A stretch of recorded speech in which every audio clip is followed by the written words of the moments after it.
let nobody sell you crack. You know why? Because I never saw you before. But you a black man like me. That's right. And it's worth something. This is BLACKWATCH with Commanding General Yahanna, the only man to lead blacks, Latinos, and Native Americans. God made man on this earth. The white man he make man. God made man.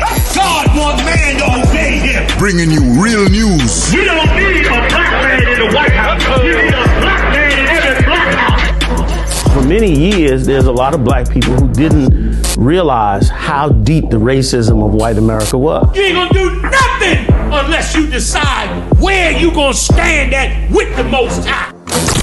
This station is now the ultimate power in the universe. Righteous solutions to issues plaguing our nation. Boy, you better wake up and see the power that is within blacks, Latinos, and Native Indians. Join us every Monday from 9 to 11 p.m. BLACKWATCH. Let the show begin.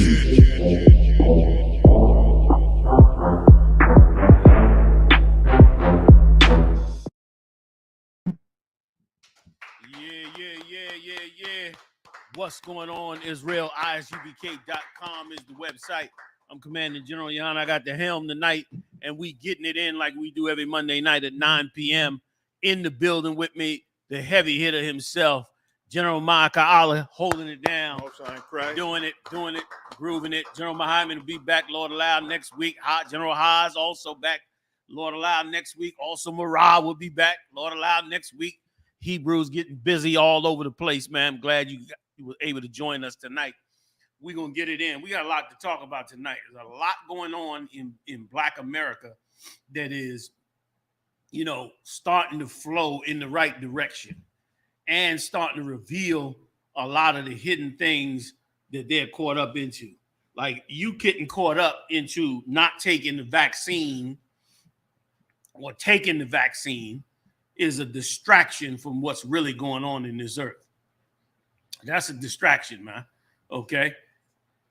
You got a lot of people out here that's just trying to pimp you with your fears, man.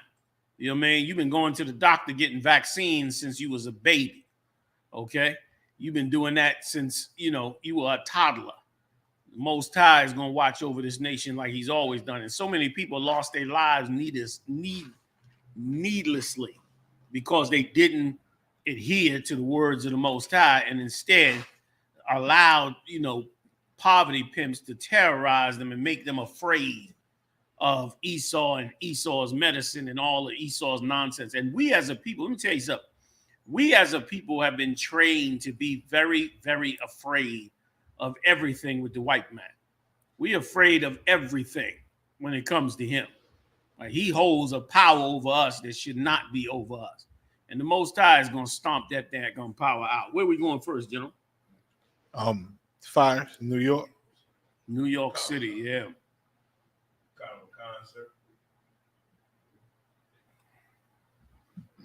Khan. 19 dead, including 9 children, in New York City apartment fire. A faulty space heater on a chilly Sunday morning sparked a fire that filled a high-rise Bronx apartment building with thick smoke. Like, this is ridiculous. We in 2022, and black people in New York City and Latinos in New York City still have to have a space heater in apartments that they're paying ridiculous money for, man. How you gonna burn up and kill 19 people in an apartment because they need a space heater when the rents in New York City are insane? Okay. I remember watching old tapes of groups like the Black Panthers and other groups who would talk about, they would go talk about how the slum lords were keeping the apartments cold. Okay. I experienced it firsthand myself. But this was something that they were talking about 20 years before me. They was talking about this back in the 60s, man, back in the 70s, back during the times when they was burning down the Bronx. Okay. You know what I'm saying? Okay. like wintertime, you in there freezing half to death. Meanwhile, now, I mean, they rose the rents up so high, you know, that it's ridiculous how much money they asking for the rents. And then still, the Lord's people, man, are in hell. 19 people died needlessly because they didn't have enough heat in their apartment, which is ridiculous, man, and shameful. One of the richest cities in the world, and the rent. I heard the rent, man. I heard a one bedroom's like $1,500. Good Lord, good. One bedroom like $1,500. It's ridiculous, man. And then you ain't got no heat in your apartment, man. You got more of it? It was New York City's deadliest fire in decades. Trapped residents broke windows for air and stuffed wet towels under doors as smoke rose from a lower floor apartment where the fire started. So the fire started below them, and the smoke rose up to the next floor. Insanity, man. So they trapped, you know. You know what I mean? Trapped. Hey, Shalom word. Multiple limp children were seen being given oxygen after they were carried out. Babies. And you telling me things have changed, man? And this is probably, let me tell you, this is probably thousands upon thousands of people in New York City, man. And I think I was watching one of the tapes of Muhammad. I could have swore Muhammad was talking about how much money that they had made down there in Wall Street. How they made billions down there in Wall Street before 9/11. The tons of them billion-dollar companies got destroyed during 9/11. Meanwhile, New York City's still struggling with this. Give me a little bit more if you don't mind, you know. Coming to one cut. Firefighters found victims on every floor. On every floor. On every floor, these people died simply because this landlord would not give them any heat, which is why the Lord's chosen people can't be under nobody else. Sure. Like Donald Trump was doing that too. Remember, not Donald Trump too. But the one I'm trying to get to is that the one that owned the basketball team, Sterling or something like that. Oh, okay. Remember that? He was also doing that. To where he got fined. It's so evil. They fined him for slumlording poor black people and Latino people. And this bastard went out and paid, which group was it? It wasn't the NAACP, but it was one like the NAACP. Oh man, I wish I could remember. Paid them money and they gave him a reward. They gave him like a plaque or something. Y'all remember that? I remember this. Now, this cat was a slumlord, you know, giving blacks and Latinos no service. No service. And then got caught for it. Went to court, lost in the case, and of course was he had mud slung on him. And because he had the mud slung on him, he had to do something. He had to get his rep back. So he went and paid. Which group? You died. I knew you was gonna find it. It was the NAACP Lifetime Award. He got the NAA, a slumlord. Got the NAACP Lifetime Award. Once again, that's why the Lord had to raise up them cats like Nehemiah. Find me, if you could, that scripture where Nehemiah came at the landlords, at the leaders who was making money off of the people. Like, that's why God raises up prophets, man. That's why the Lord does that. That's why he raises up prophets. That's why he's going to raise up the prophets of the Lord to lead the children of Israel, man. Because this has been going on. I mean, we talking decades, decades. And ain't nothing worse than you having babies in a house, in an apartment, and they are cold at night. There's nothing worse. And meanwhile, these landlords they traveling around the world. They living in Monaco. They living in Florida. You know what I'm saying? These so-called Jews, they living in Florida, enjoying the warm weather, while you up in the north are paying them $1,500 for a one-bedroom apartment, and these bastards won't even give you a little heat, knowing you have children. knowing you have children, they won't even give you no proper heat. This is the real state of life for blacks and Latinos, man. Go ahead, Doc. You got more in it, General? That's about That was it? Good. That Sterling did them dirty like that. Donald Trump did that. He got cited as well. And you know what it must take to get cited? They paying off so many building inspectors and so many different people. Do you know what it takes for them to get cited? 19 people out. They said pulling out babies from every floor, which means this, which means the smoke inhalation. Watch the baby. Watch her on that chair. She all right on that chair? Okay, you might want to bring that chair a little closer to you. Just bring, huh? You sure? I mean, you know, just so she don't slide off that joint. Okay. You know, it's insane, huh? All these years, and still the same. And meanwhile, here's the thing. They selling you the melting pot story, and you buying into it, and then they become your landlord, and they become like your ruler over you, man. Like, I can't wait till the day come like it used to be in the 60s. In the 60s, white people didn't want to rent to you anyway in the 60s. They wouldn't rent to you no how. Okay? So some of them, you seen the old signs of the restaurants. No blacks allowed. No blacks, no Mexicans, and no dogs they used to put. So they didn't rent to you anyway. And the beauty of that was that black people had to rent to you. And black people was working off of a different system. We wasn't working off of a system where you fill out an application and we check your credit to see if you got enough credit and how much you pay. We were working off the reputation of who said you was all right for us to rent. Good. You know what I mean? You could go to a landlord back then and say, you could check with Charlie and them down there at the pharmacy. I come in there and work every Saturday with them. I do so-and-so and I do such and such. And they would hire you. I mean, they would give you an apartment based on that. And if you dealt with them right, they dealt with you right. And that was how life was supposed to be, man. But these heathens have sought you out, like the scripture said, to eat you alive. You holding one for me, General? I'm still looking for it. Okay, that's right. Remember the word. Grab it as soon as you can. Good. I think he got it for you. Like, that's insane. And this is going on all over. Let me tell you something. Blacks and Latinos in New York City out right now are in hell trying to pay them bills. They in hell trying to pay them rents. You know what they going through up there, man, trying to pay off them rents? Pay the $1,800, $2,000 a month rent. Meanwhile, the average job up there is paying you, what, $17, $18 an hour. You barely clearing $600 off the top. After they get through with the taxes, you lucky if you get out the door with $450.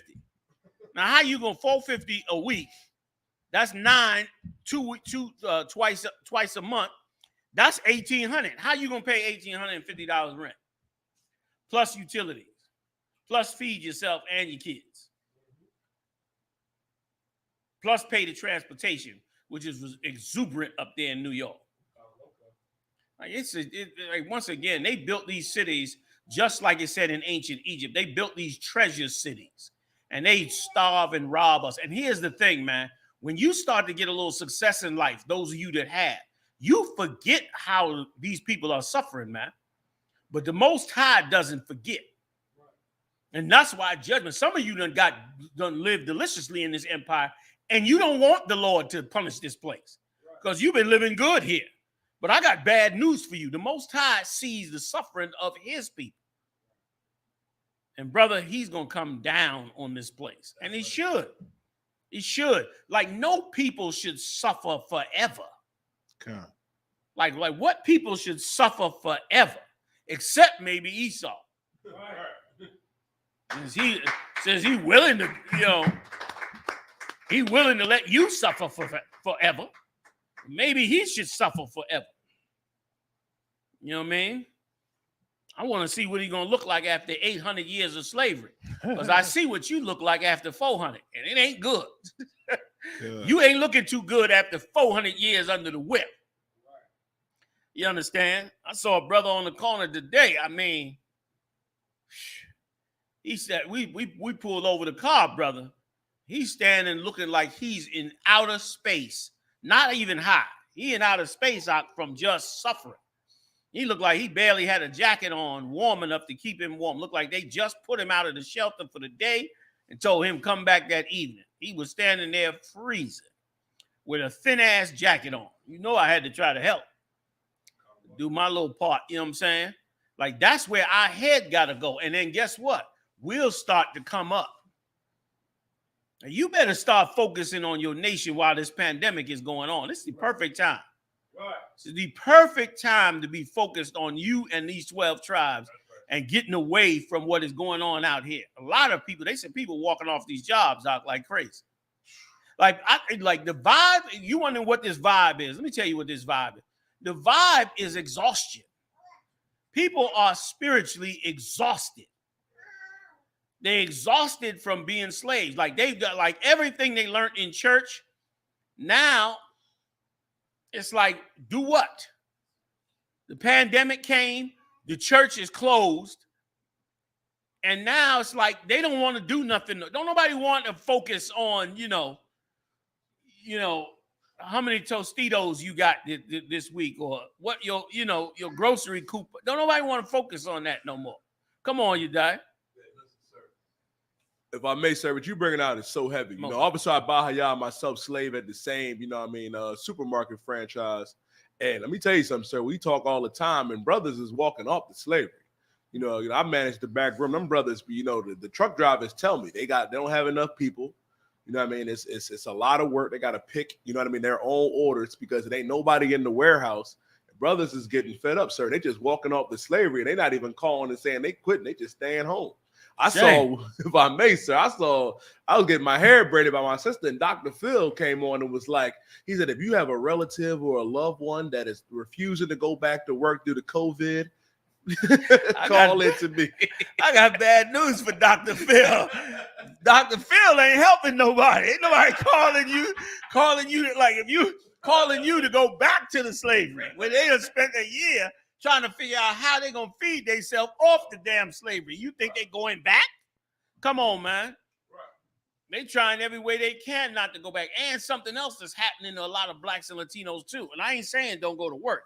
You need the cash and, go to work. I get up and go to work too, just like everybody else. Work too many hours some days, I think to myself. But I'm working, and I'm glad to be working because this work, I love this work. So, but everybody don't have a slavery that they love to do.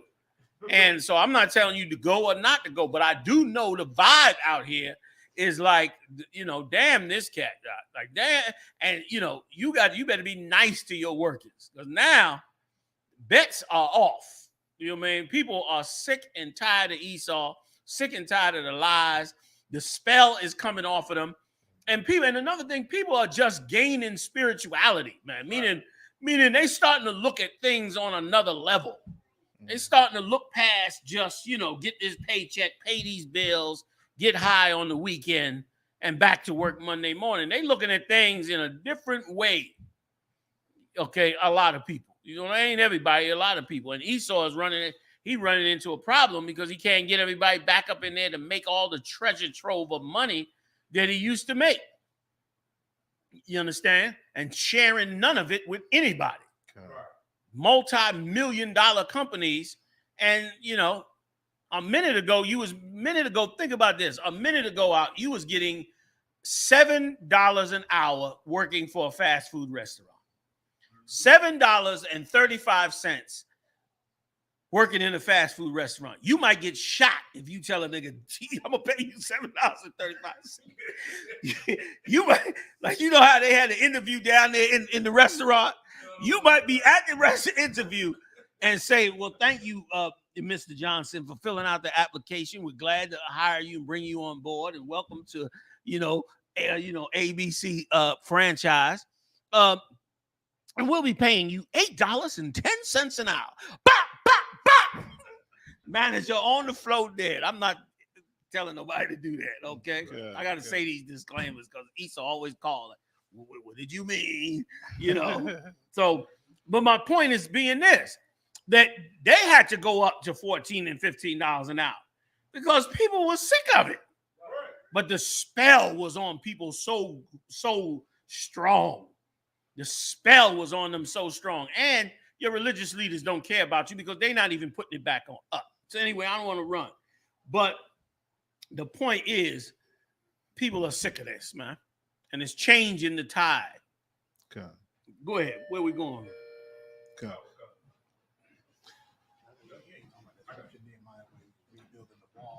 Where he went, where the one where he was, he went to them and told them to stop charging the people so much. They were the landlords. Like, it's a tricky one. I haven't read it in a while. Okay. Anybody out there know that one I'm talking about? Pull it and give it to me, y'all. Q, anybody, huh? Please. Come. A 5-year-old told Fairmount Fire investigators a Christmas tree ignited as he played with a lighter. See that? Now you put a space. That's almost as bad. That one is bad. This one is as bad because this one is their own fault for worshiping these demonic holidays. You understand? And brainwashing babies with Christmas trees. Such a dangerous thing. Like every year people burn up from them cheap lights. You buying them lights in the dollar store, it's 1,000 light bulbs on that damn string of lights. And all it takes is one of them old dirty light bulbs to totally mess you up. That's all it takes. One of them light bulbs to crack or get stepped on or the wire fray, and they making them up. We just read about the factory that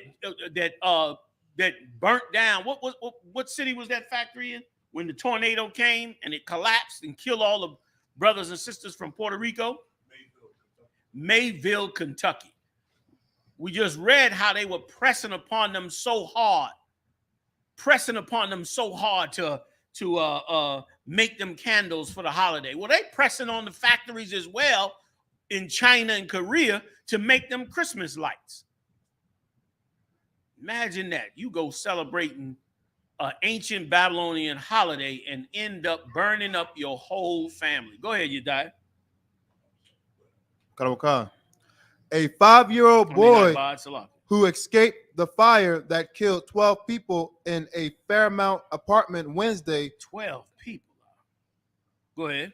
Told investigators the blaze started after he accidentally lit a Christmas tree on fire while playing with a lighter. Damn. According to police records obtained by the Inquirer. Like, that's the Most High against that. The Most High is against that. And think of the horror stories. And I don't know how anybody could celebrate Christmas with 2 million black men and women in prison. How do you do that? How do you have Christmas with your relatives in cages in the millions? We ain't just talking a few. We talking in the millions in cages. God. I tell you how you do it. This is how you do it. You become a selfish, greedy, I want piece of garbage. That's how you do it. You don't care about the people suffering around you. You don't care about the ones incarcerated in prison. Instead, you take on the spirit of selfishness, which is what Christmas is about anyway. Right. About being selfish to you. And because of it, now you don't have to think about nobody. You got to think about nobody. You ain't got to think about none of those things. When you read about these brothers, every single brother that ever fought for the nation of Israel, when they had to fight to stand up for the nation of Israel, that's all they thought about, right or wrong, General. That's all that was their priority. They was thinking about, what does this nation need? What do these people need? What are they suffering from? Who is harming them? That was their waking, eating, sleeping day. But you celebrate Christmas. Think about, all you can think about is what you can get and what you ain't got. And some of you turn on family members over that Christmas, especially some of you black and Latino women. Oh my God. You don't get that right gift you expected. The marriage be over. Marriage be shut down. because you didn't get the gift you was looking for. Did you have your hand up? Oh, okay. Like you don't get the gift you was looking for. So you ready to throw a brother in the street a lot of times. And brothers too. That and the demonic birthday. That birthday, like when you read in the scriptures where the Lord said, thou shalt not have heated observance times.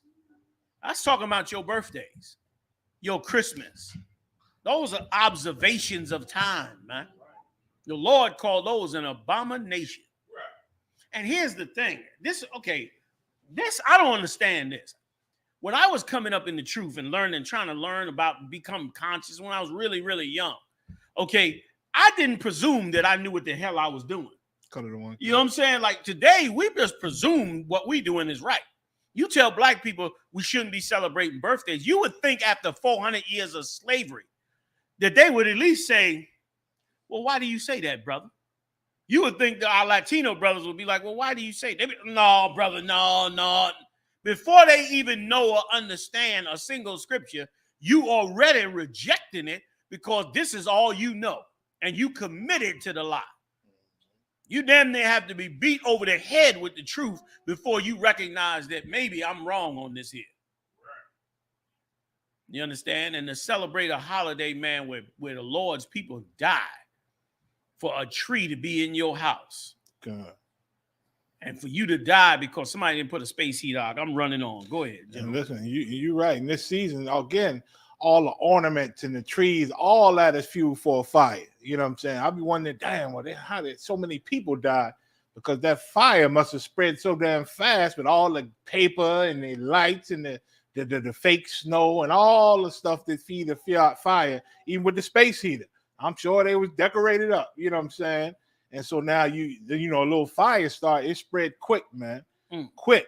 And black people, we don't change them batteries and the fire alarms and all, and halfway ain't got no fire alarms, from these slum landlords. You understand? It just spreads so damn fast, man. It's ridiculous.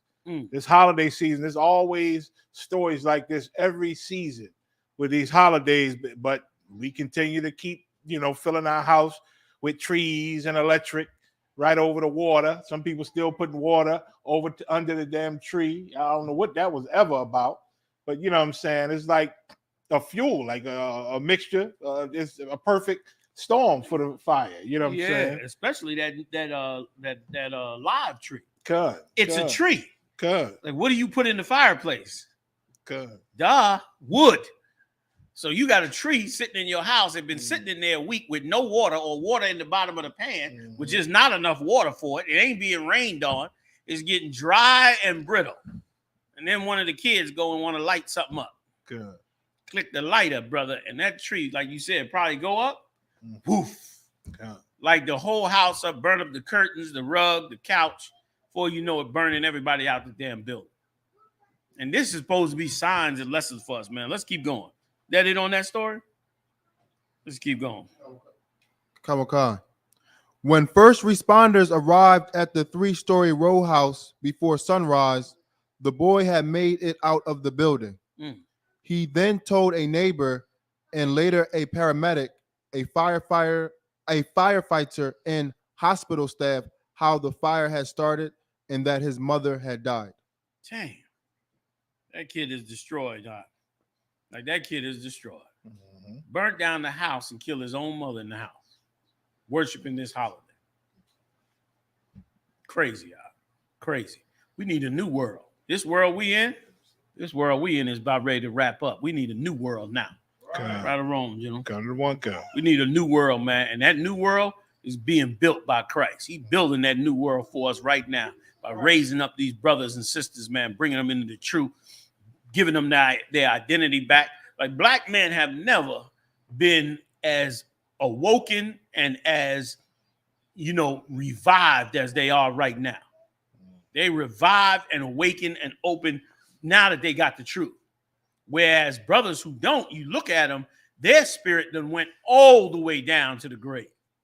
Like the hell of this place will either wipe you out or show you the truth so you can come into the truth so you can become who you really are, prophets of the Most High in Christ. You know what I mean? So you can become who you're supposed to be in this earth and not broken up under there. I was just talking with one of the captains today, and both of us was rejoicing at the fact that we got the truth, because we were looking around us and seeing how broken brothers are and seeing the life that we lived before this and seeing the hell we was in and saying, you know, one brother was like, he don't even understand how brothers in the world are even functional in this place. He don't even understand how you even function without knowing the knowledge of the truth. And you trying desperately to go into it. You shooting up every corner.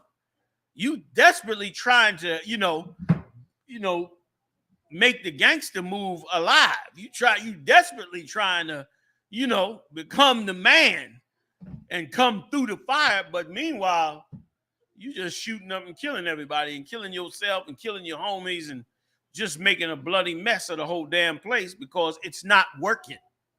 It's not working because the Lord is not with it. Not working because the Lord is pushing back up against you, man. He wants you to start looking at real spiritual things, man. Let's keep going. I don't want to keep on this story too long. Let's keep going, y'all. Khan. Number 1 slot receiver Kevin Coleman Jr. commits to Deion Sanders, Jackson State. Now, is this the first brother or this is the second brother? If I may, sir, this is the another brother that committed to Jackson State to play with Deion Sanders. And he was the number 1 slot receiver. So they had the number 1 running back, and now they have the number 1 slot receiver, sir. The plot is in. Come on. Deion better have security. Because these Edomites are going to be livid. They're going to be livid over the fact that he gets free from this beast, man. So now they got 2 number one players for 2 positions, correct? Yeah, that's Con, sir. Brother, that's a new day. Right or wrong? Con one con. That's a new day. And Esau's put in a bit of a bag with it because a lot of people are criticizing it, but a lot of people are saying, how dare they criticize? A lot of people are looking at them like, how dare you criticize this? You telling me it's not a good thing that these top black students go to a HBCU? Mm-hmm. That's not a top thing. They know it's a top thing, but they still don't want it. Like we brought out last time. Please, jump in on it. And it showed more of their racism. Like black people, again, COVID, Donald Trump, you know what I'm saying? All these January 6th, all these police murders, black people is being woken up out of a spell that they've been in for a long, long time. You know what I'm saying? That cycle's been broken because of the Lord. You know what I'm saying? And so now they waking up and they seeing this man for who he is. And a lot of them trying to do with the best of their ability of coming back home, what feels like coming back to their roots, to their people. So they going to these HBCUs trying to make them strong. And then and black people see it and they like, yeah, well, that's a good move, man. We need to come back together. It's about time. You know what I'm saying? And then the white people mad at it and complaining. You understand? And that just make black people say, oh, well, they don't like that. See how racist they are? It just makes them separate more. You know what I'm saying? It's like the Lord then started a separation of sorts.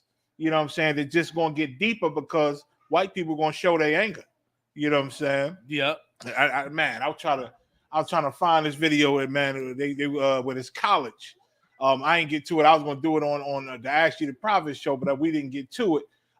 Some college, and they showed a video. I forget what college it was, but the frat fraternity was so-called getting in trouble. The college was trying to defend themselves against them because they had on a video singing an old slave song, one of them slave songs to talk, to nigga this, nigga that, and the South coming back. I know one of the lines was, the South shall rise again. That was one of the lines in the Dixie, one of them old songs, something Dixie. One of them old racist songs. And so they singing that, and they show you, we've been saying for weeks and weeks that all this old things that's going on with these white nationalists is because the South ain't never died. You know what I'm saying? They like to say, well, the South lost, and you sporting that Confederate flag. Don't you know that's a flag, the flag of losers? But they ain't never really lose. You know what I'm saying? Because the North really, that whole Civil War thing wasn't about a love for black people and freeing black people. It was political and financial. You know what I'm saying? Exactly. And so now the South, they ain't never died. The South, they got their houses back after the Civil War. They was giving their land back and all that, and made peace. But that sentiment never died. You know what I'm saying? That sentiment of, these black and brown people are beneath us. You know what I'm saying? And we should be strong, and we should be able to be free with our speech and say what we want and call a nigga, and they shouldn't be on our level. We the supreme race. That sentiment never died, and it's getting stronger. You understand? In these last days. That was heavy, you know what I mean? So, and the good thing is black people are seeing it. It's just a question of, are they going to listen to what the prophets say in the school, on how to deal with it? That's the key. God. If I could, get me Nehemiah 13 and 19, if I could, just to bring out right on the same point that General Mayak is saying. This brother right here, Nehemiah, was a bad cat. He was super bad. This brother right here, come out of captivity. And let me tell you something. If you can put this inside you, you'll change the world. Right. This brother right here, come out of captivity, and he was powerful in under Darius's kingdom. This brother right here spoke to the king directly. I think he was his cupbearer, but I'm not certain. He was. So he was right up there with Nehemiah, because the cupbearer had to make sure the king didn't get poisoned. That's why he had a cupbearer, a cat that pour that wine. Let me check. You know what I mean? He had to make sure the king didn't drink that wine and get poisoned. That was part of his job, and to make sure he had the right drink and all of that. So this cat was powerful, and then went to Darius and got permission to go back and build Jerusalem up and to set it all up. Once again, he's in another captivity. Once again, man, so much to learn from this, man. So much to learn from these scriptures. You in captivity, you supposed to be thinking about your nation. Like he in captivity, living wealthy. You know what I mean? That's like being that's like damn near being up there with what's her name? The little East Indian that's up there, the little Edomite, Kamala Harris. Like that's like being up there near her position. Not quite in her position, but up there near her position. You know what I mean? That's like being part of the Secret Service or something. You making good money. You got good prestige. You got good position. You up in power. So now while you up in this power, what are you thinking about, man? You supposed to be thinking about your people. Right. Your people. And the sad part is we in America, we don't even know who our people are. Right. Until you open up the Bible and find out, damn, that's you. Right. So you open up them scriptures and be like, shoot, there I am. But what kind of mind this brother had? He in there making the money. Y'all go in to get a big job in America and you lose your blackness. You lose your Latino-ness. You lose all of that, man. You what's the name of the ball player turning skin white? Dominican brother, Simeonite. Oh, God. Sammy Sosa. Like you get up there and instead of you thinking about your people, you turn around and bleach your skin like Sammy Sosa and try to become an Edomite. When these brothers going down there with Deion Sanders, they up in the high ranks now, or about to get up in there and thinking about their own. That's what this cat Nehemiah was into, man. In all his power, he thinking about this. Read some more for me. I'm coming right back to you, Dad. Yeah, that same scripture. Go ahead, real quick. General, jump in whenever you're ready. Go ahead. This is the book of Nehemiah, chapter 13, verse 14. Remember. No. 19th verse. 19th verse. 19 loud.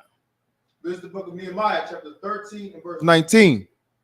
And it came to pass that when the gates of Jerusalem began to be dark before the Sabbath, I commanded that the gates should be shut. Let me give you a little background.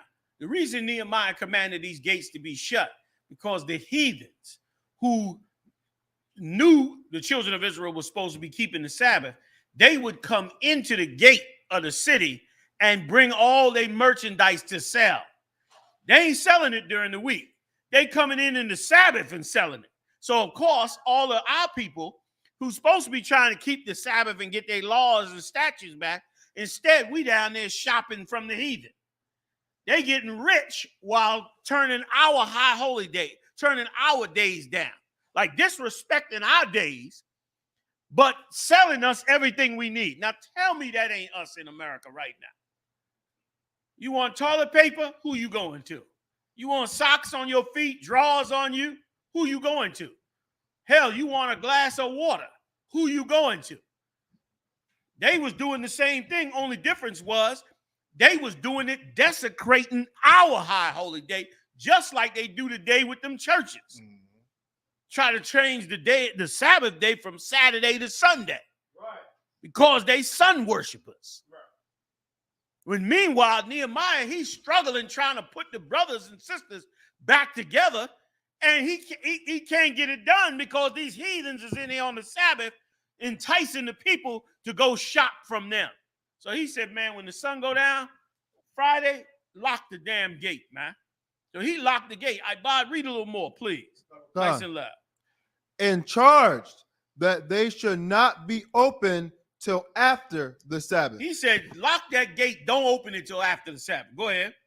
And some of my servants set I at the gate. Meaning he got his soldiers, his brothers. He said, man, y'all go get up on that gate, man. And don't let nobody open that gate on the Sabbath so they can come in here and desecrate our holiday. Meanwhile, they getting rich off of us. Nehemiah didn't like that, man. That's the way prophets operate. Huh? Prophets are constantly watching, like the scripture said, we're watching the people. We're watching over them. Telling them the things that the Lord wants said to them so they can get right. Watching who's praying on them.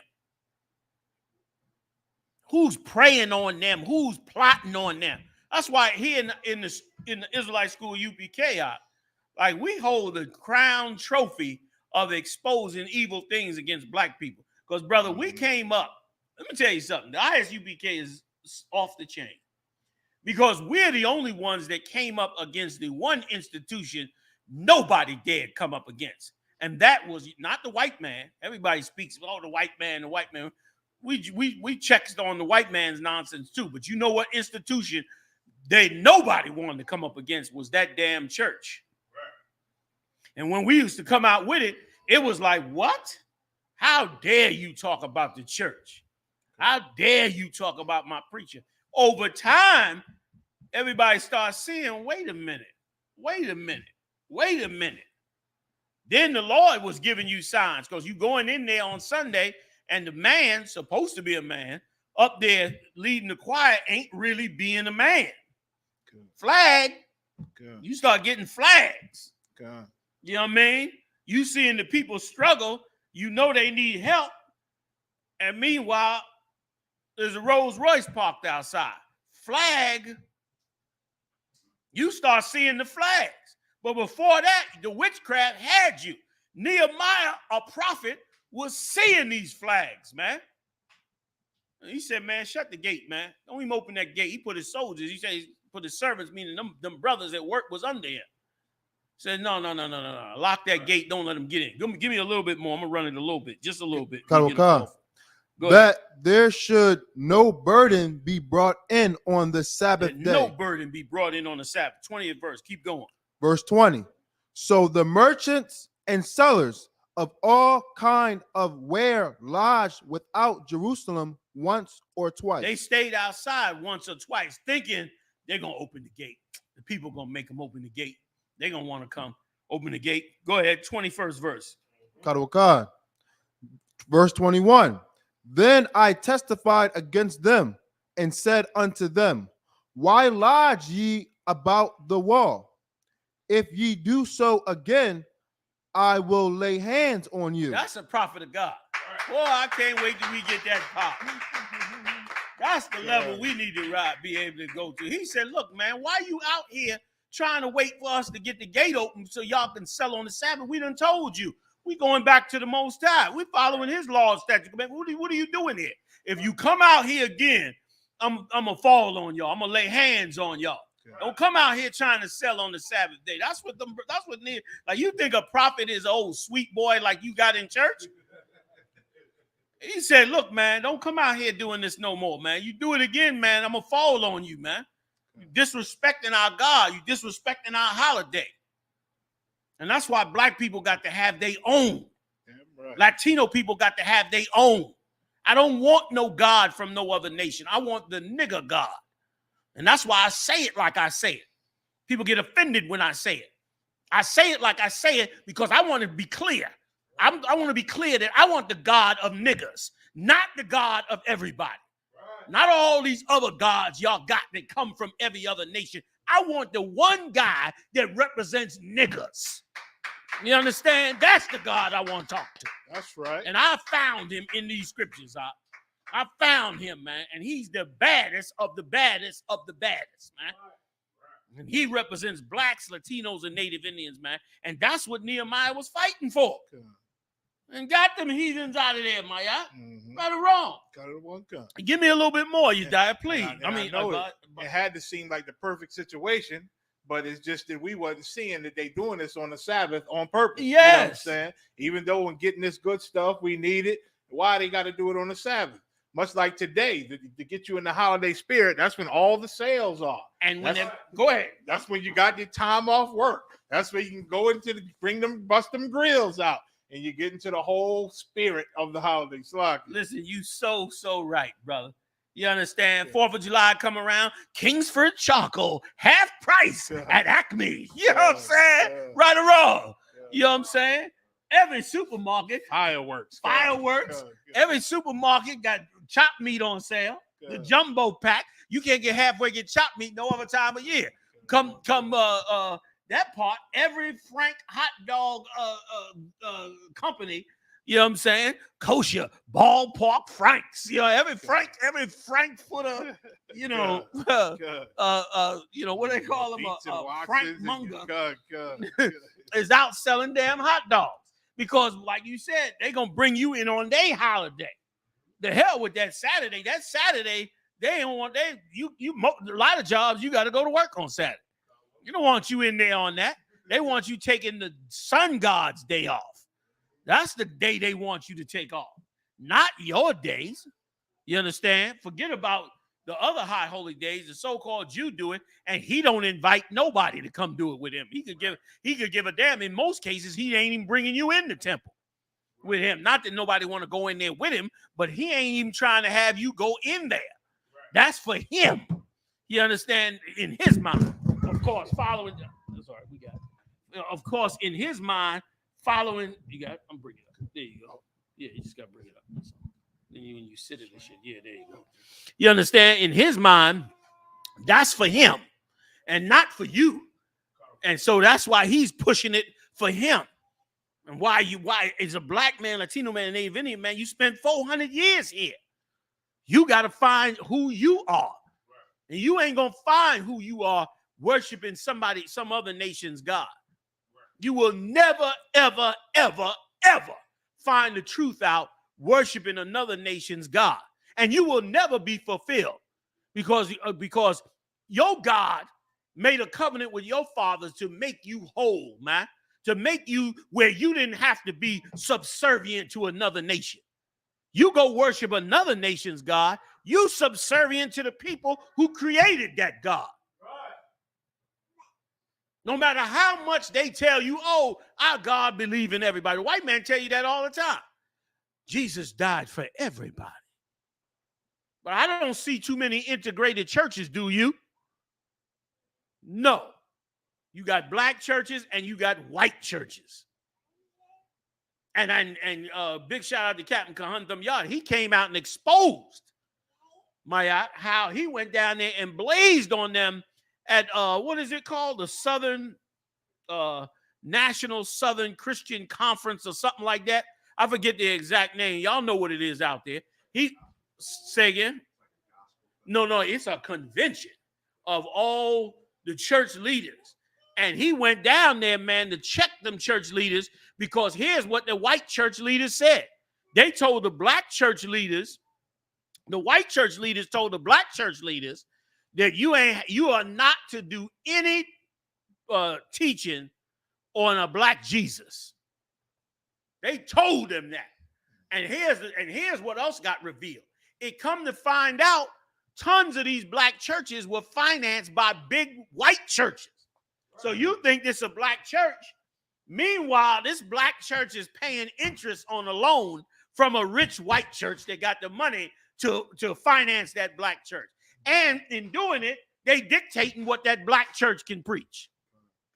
And they knew that it was becoming spiritual for people to teach about Christ being black. It's such a spiritual thing.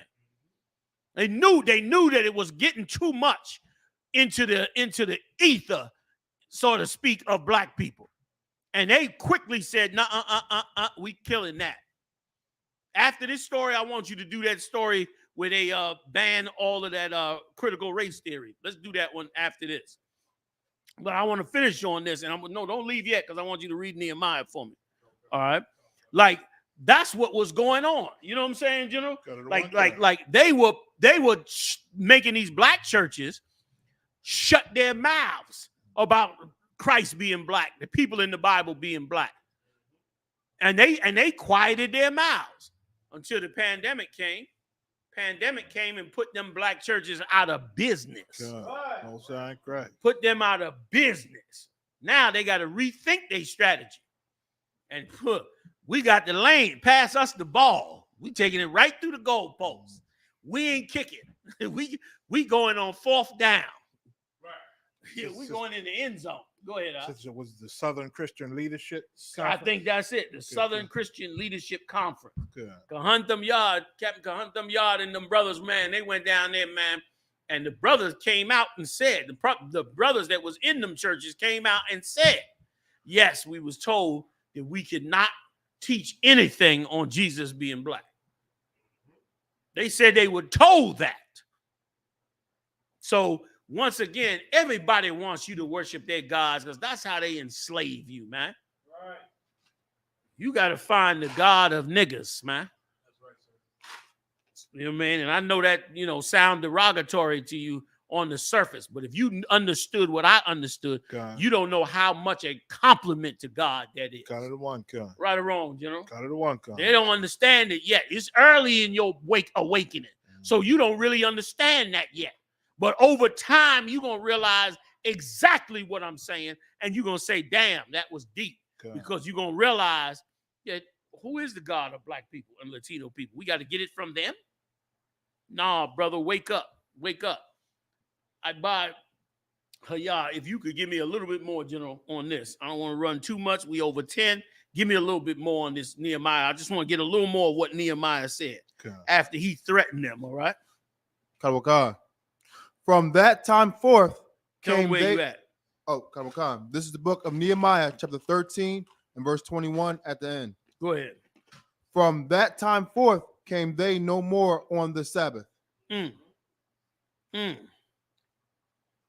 ahead. Verse 22. Jump over 22, go to 23. Y'all can read 22 if you want to at home, but I want to get to the point so we can go to the next story. Go ahead. Verse 23.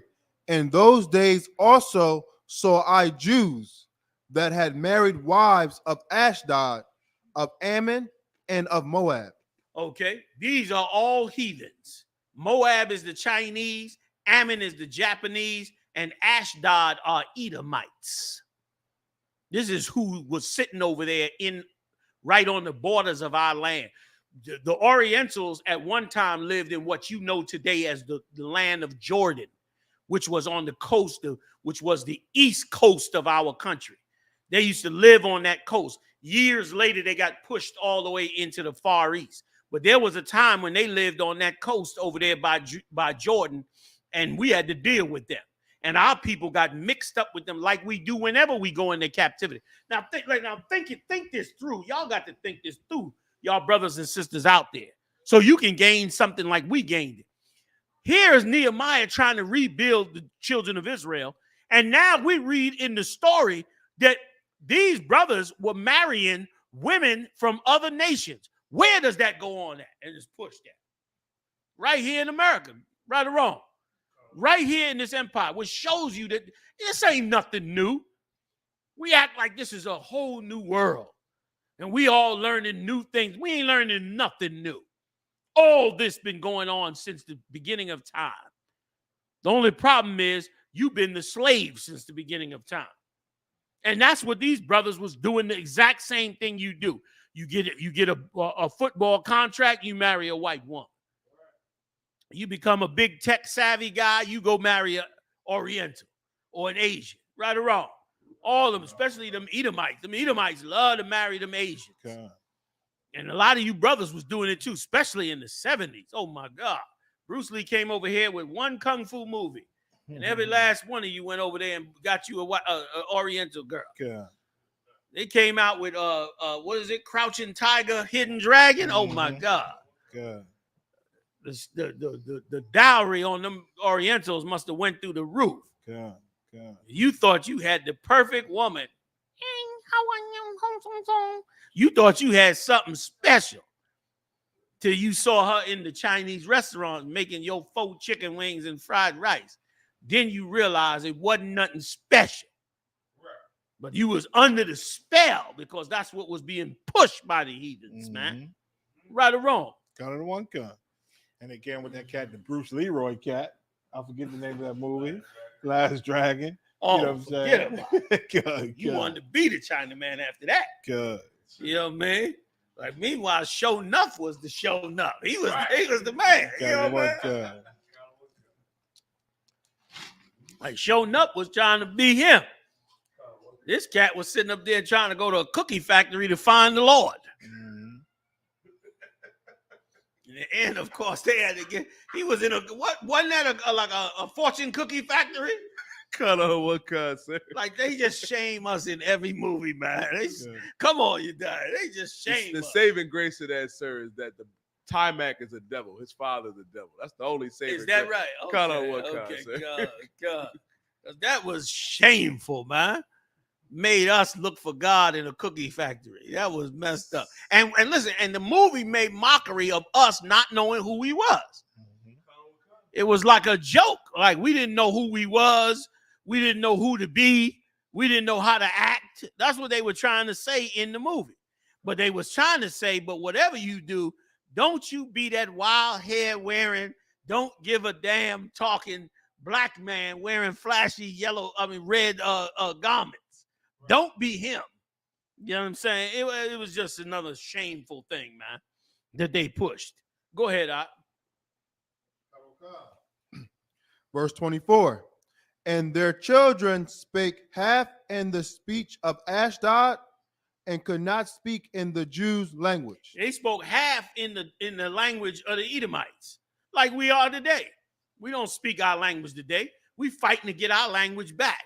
And everybody coming up with it. The Lashawan Kodash, that ain't real Hebrew. Oh, yeah? Why your scholars over there in Yale and Harvard believe it is?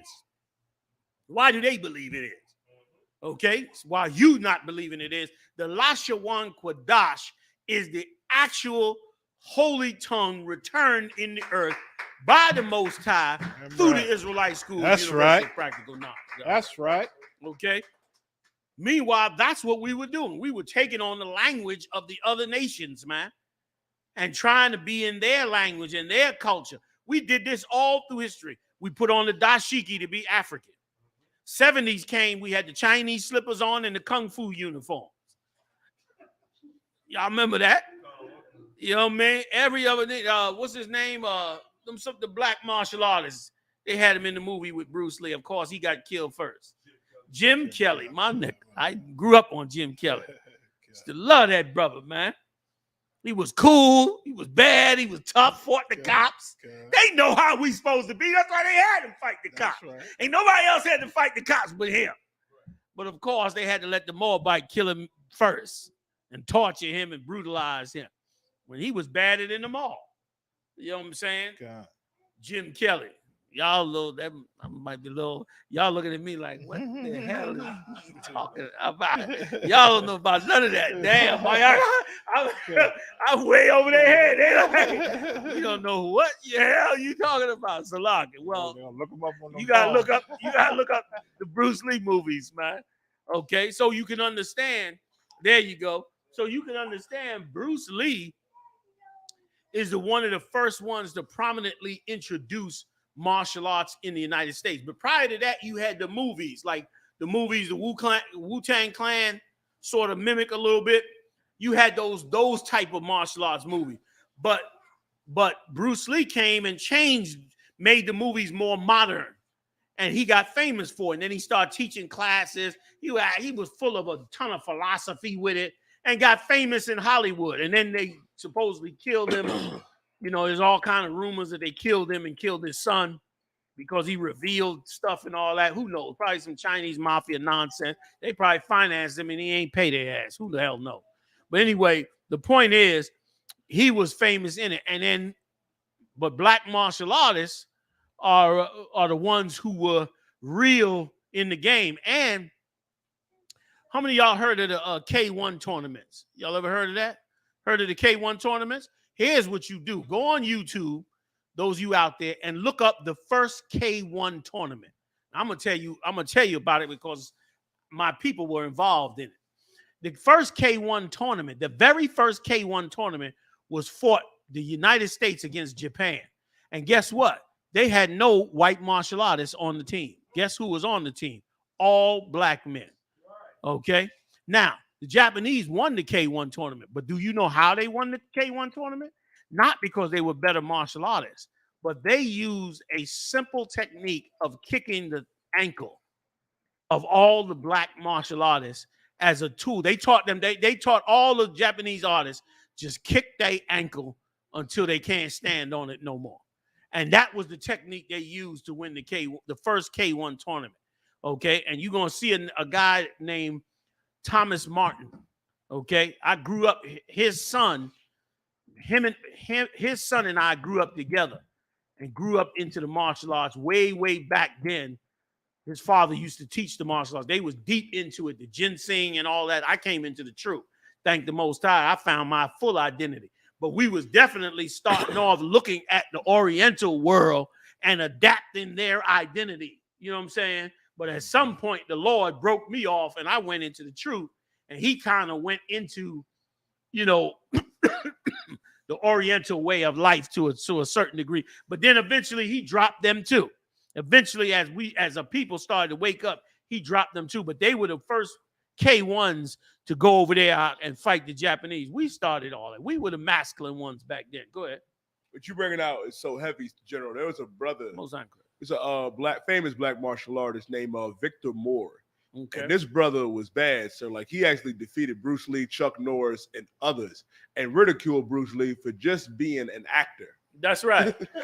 That's right. That's, like he went over there to, you know, make money. But them brothers was learning martial arts to survive.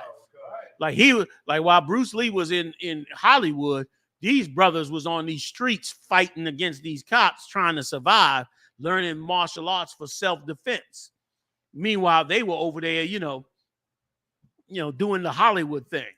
You know what I mean? And that's just how it went. He made a ton of money off of it and all that. But I don't want to get diverted. I'm going to finish this scripture so I can get off this story, y'all. Let me finish this. Go ahead. This is the book of Nehemiah, chapter 13 and verse 24. Nice and loud. At the end. But according to the language of each people. Verse 25. And I contended with them and cursed them and smote certain of them. Don't act like it's strange what we do in here. It's strange to you because you don't know the Bible. Like this is a prophet of God you reading about right here, Nehemiah. And he said that his people was marrying these other nations and speaking the language of these other nations. And he got mad as hell. And he said he contended with them, meaning he fought against them. He fought for his culture and identity, man. That's what I'm trying to tell you. A black man must find out who he is. That's right. And you cannot include no other nation in it. You got to know who you are separate from everybody else. Kind of the one kind. This is what Nehemiah knew and figured out and read in these records. And if you read the whole book of Nehemiah, you'll find out that he got this from going in his records. He set the Levites up and told them to go on and teach and get out there. You read also about I forgot the other brother who was out there, who got up there on the wood and started to speak and teach the people and open the records in the site. Say again? Was it Micah, sir? No, I'll tell you right now. Hold on real quick. Y'all got me on my rustiness. Let me catch it. Hold on, sir.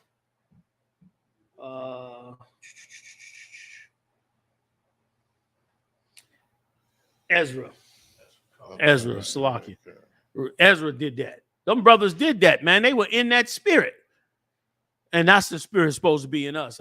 And that's why we do what we do. That's why we say what we say. It ain't that we hate you.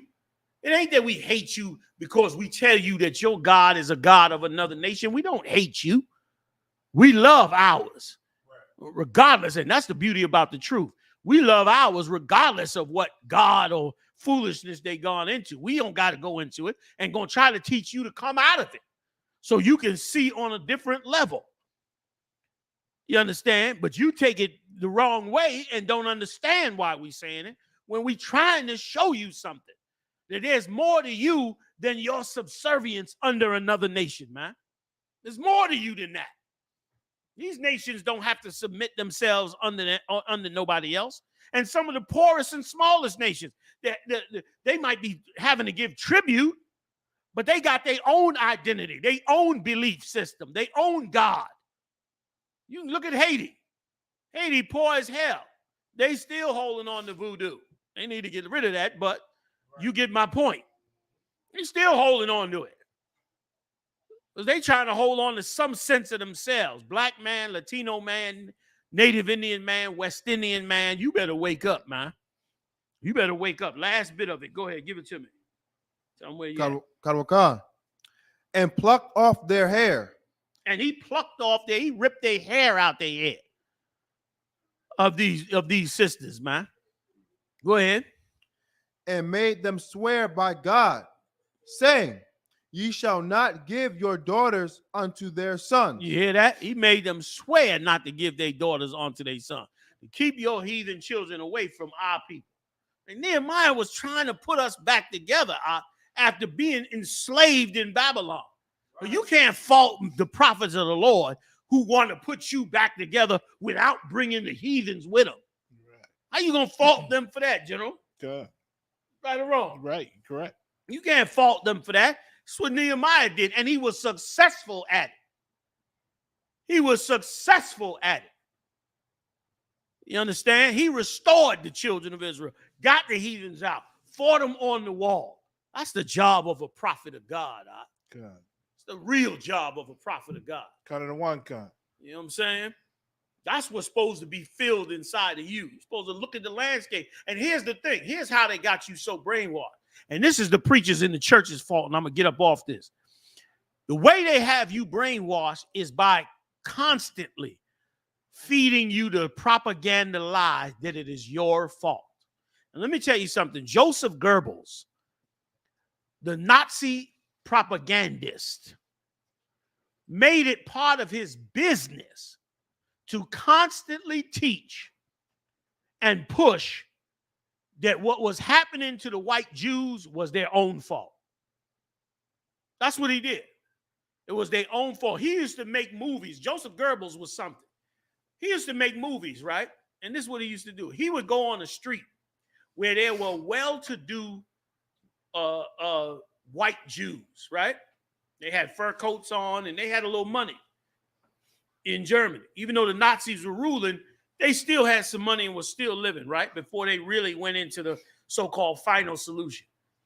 Joseph Goebbels would make those rich people walk in front of or by a homeless person that was a white Jew.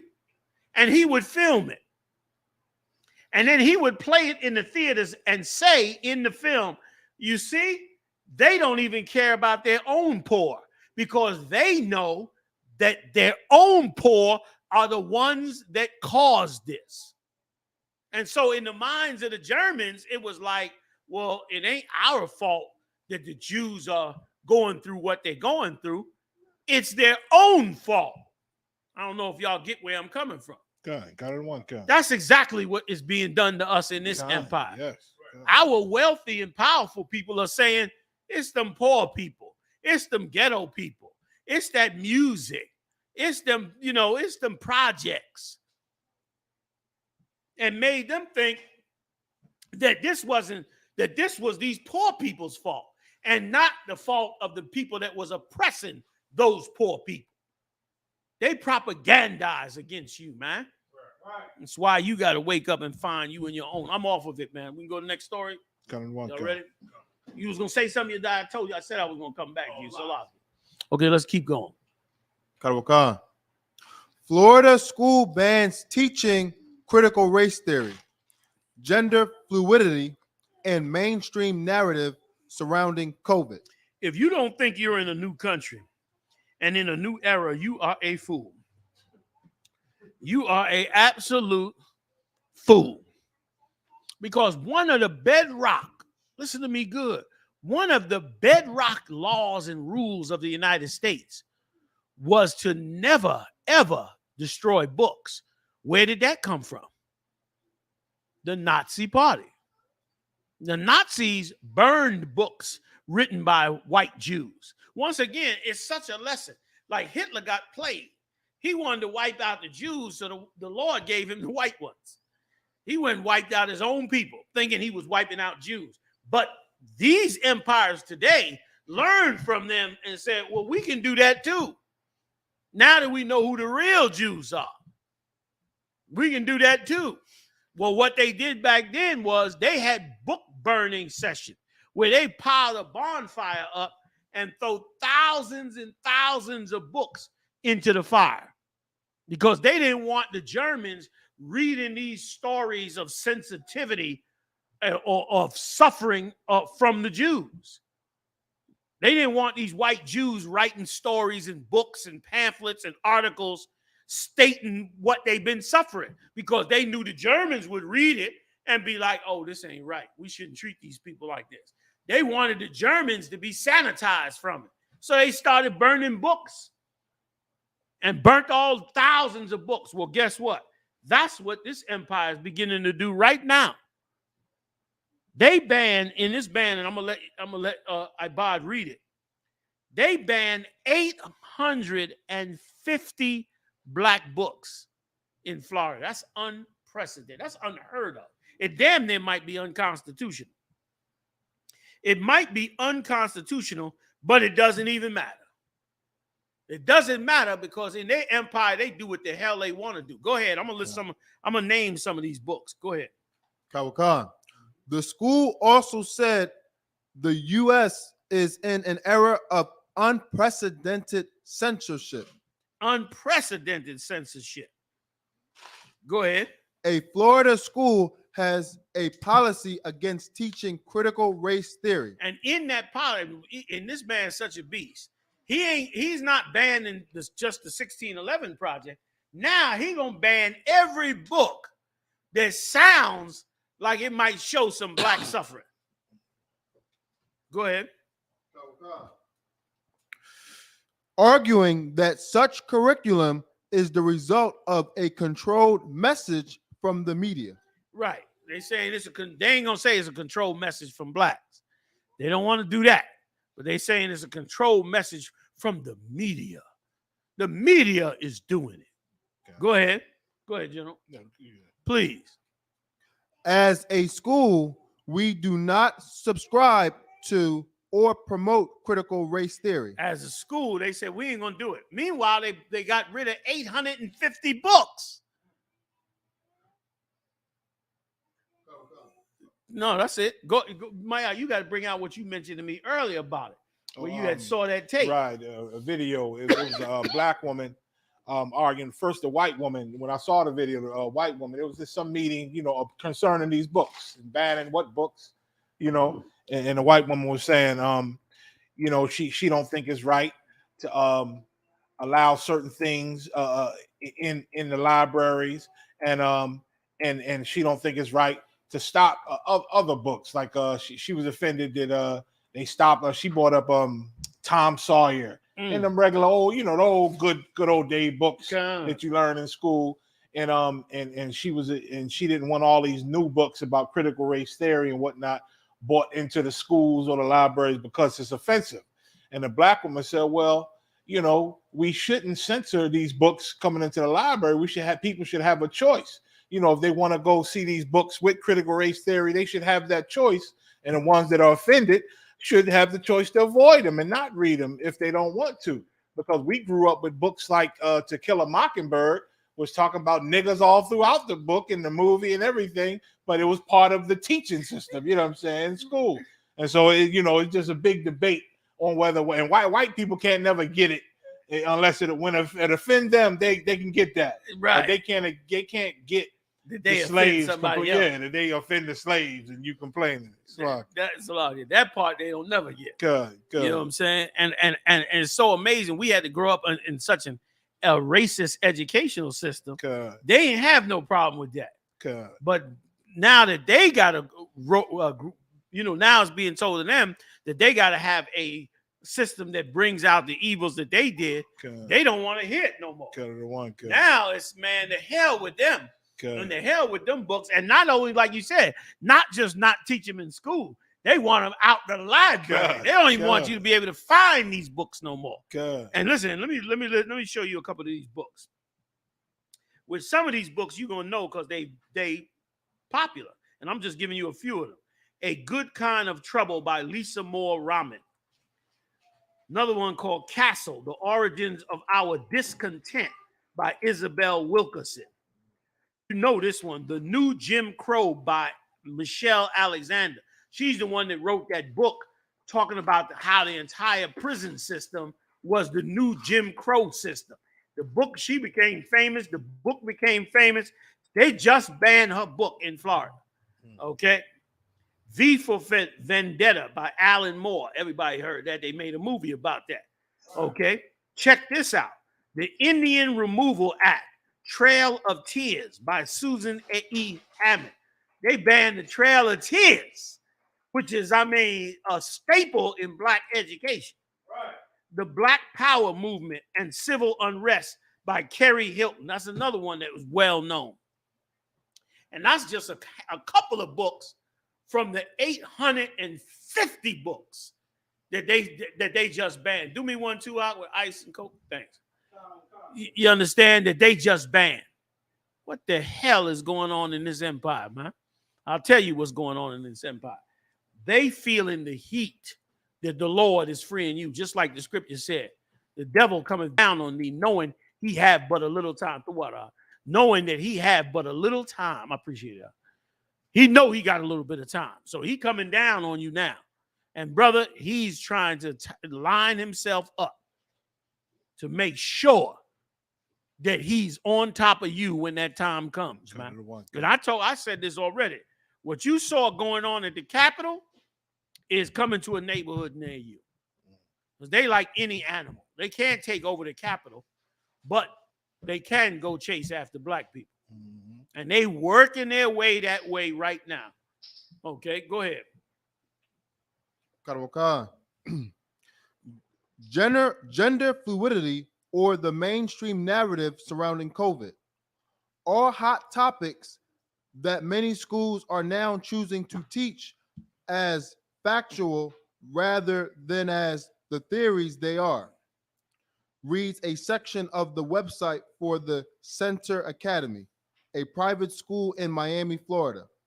They ready to shut all of that down. And it'll spread over the country. And here's the sad part. You know what's sad in that whole thing? Here's what's the saddest, sorriest, sad, just so pitiful thing of all this is that Black leaders are too dumb to know that that was ridiculous to try to push critical race theory on Edomites, especially during the pandemic. Like some of these academics are, I don't know if they working for a government or what, but they pushing something out that is just totally backwards. Like critical race theory should be pushed to us. We're the ones that should see about all the things that they did to us. God. Once again, like we brought out many years ago, the cure for Stockholm syndrome is to give the victim proof of the things that was done to them. God. And to constantly reinforce it to break the bond between them and the abuser.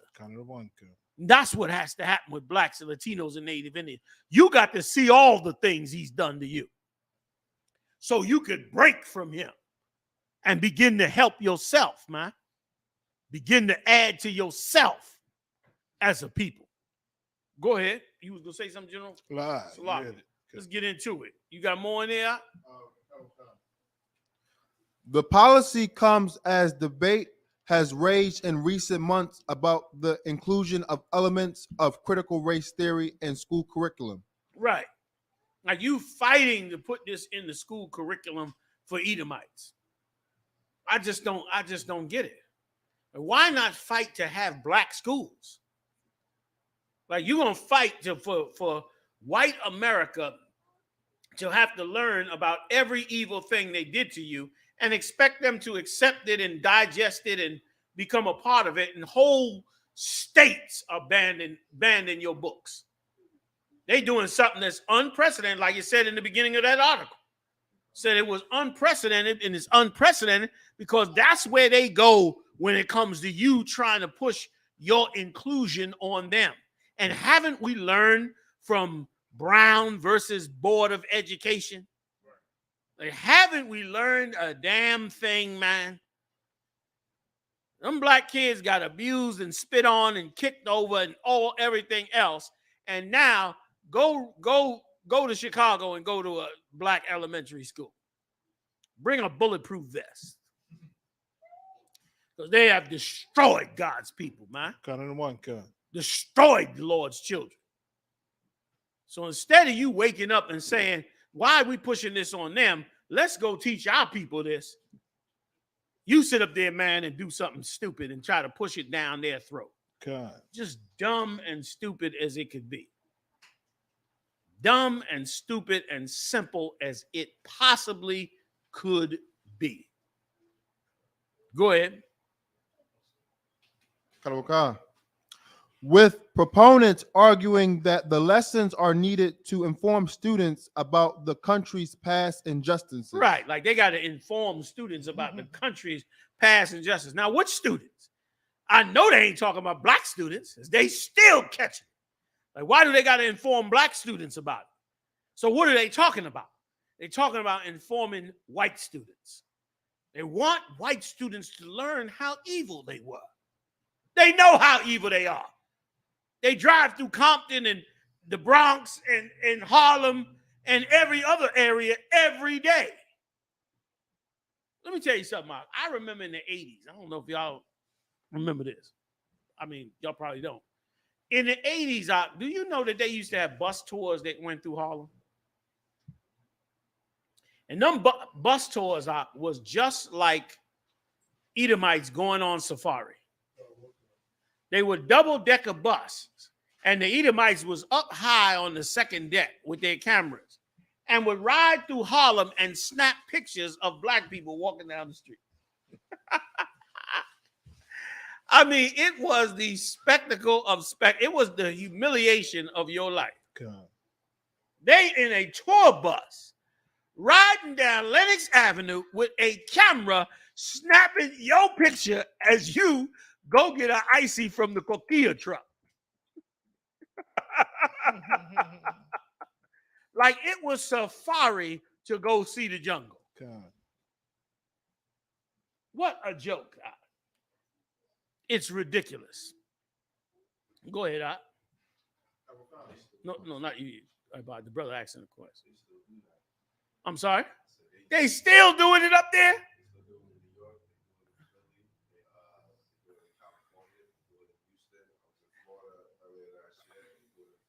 Like they want to ride through and see you in your utter poverty and just observe the jungle. Mm-hmm. Just, this is what you've been hearing about, all this violence and killing.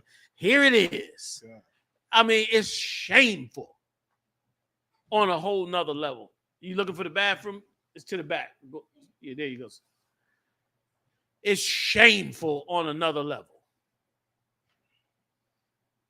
You are like a tourist attraction in your poverty. Something they never get to see. Yes. In its natural habitat. You know what I'm saying? Yes.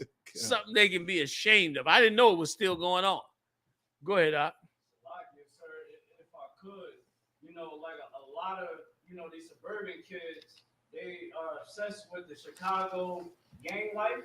So a lot of them, they will go to a neighborhood in Chicago called O Block, where many famous rappers of today comes from in that area in Chicago, and they'll go down there taking pictures, posted up, you know, saying, hey, yeah, I'm in old block, I'm on old block.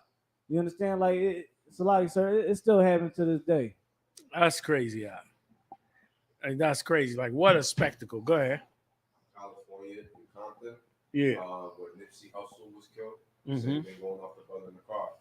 People go all the way out there, fly all the way out there just to stand next to a wall and just to take a picture, of the moral of a dead man who was in gang violence, did everything. I mean, I'm not speaking bad on him because he did help his community, but it's just crazy because our own people are so into just taking pictures next to somebody that never did nothing for them.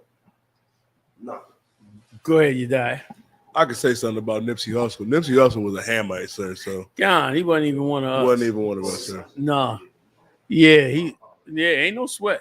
He wasn't one of us. Listen, most of the time when somebody like gets that kind of fame, most of the time they not us. Like we love a heathen more than we love ourselves.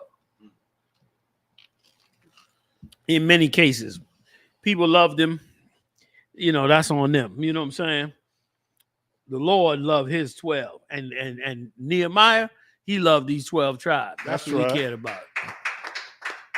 You know what I'm saying? Like we are so damaged as a people that anybody from another nation that shows us the least slight bit of love, we looking at like, oh, we thankful beyond belief. Eminem came in here, brother, and you know, he was like Tarzan, conquered the jungle.